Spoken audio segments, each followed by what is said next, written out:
Harlequin Special Releases and HarlequinAudio present The Keepers by Heather Graham, performed by Genevieve Jones.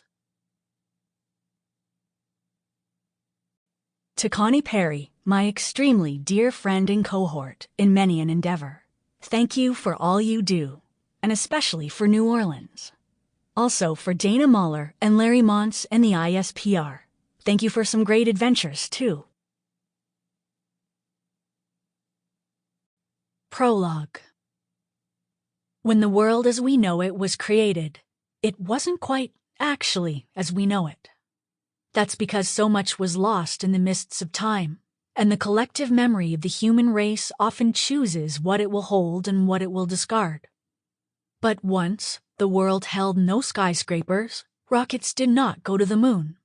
In fact, the wheel had barely been invented, and families lived together and depended upon one another. The denizens of the world knew better the beauty of waterfalls, of hills and vales, sun and sunset, shadows and magic.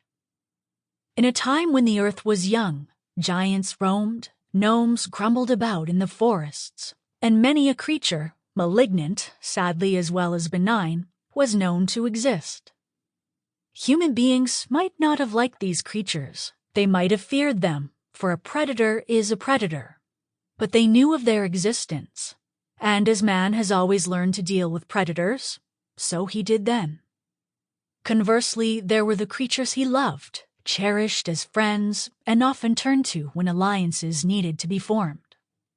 Humankind learned to exist by guidelines and rules, and thus the world went on day after day, and man survived.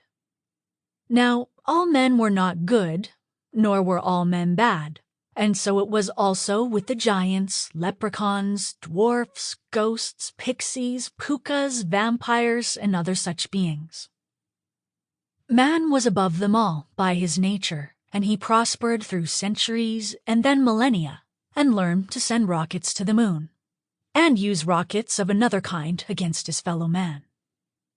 When the earth was young, and there were those creatures considered to be of light and goodness, and others who were considered to be, shall we say, more destructive, there was among them a certain form of being who was human, and yet not human, or perhaps human, but with special powers.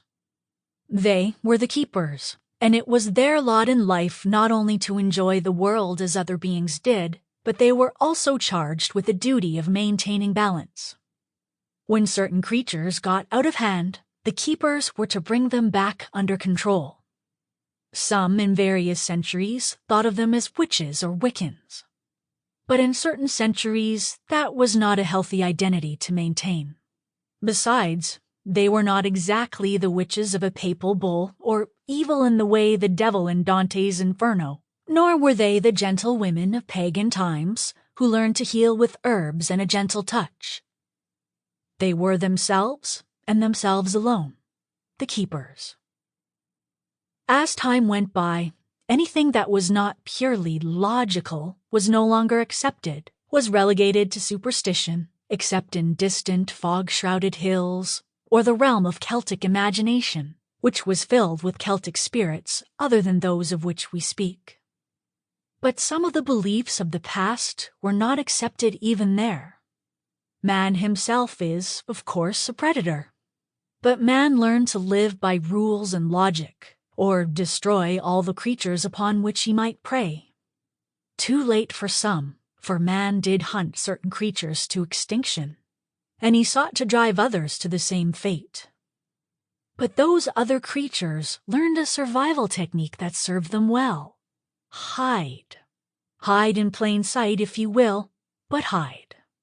As human populations grew, as people learned to read, as electricity reigned, and the telephone and computer put the world in touch, the earth became entrenched in a place where there were things that were accepted and others that were not.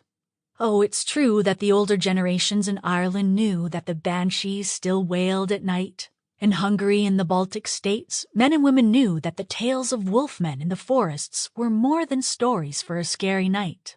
And there were other such pockets of belief around the globe. But few men living in the logical and technological world believed in myths and legends. Sample complete. Ready to continue?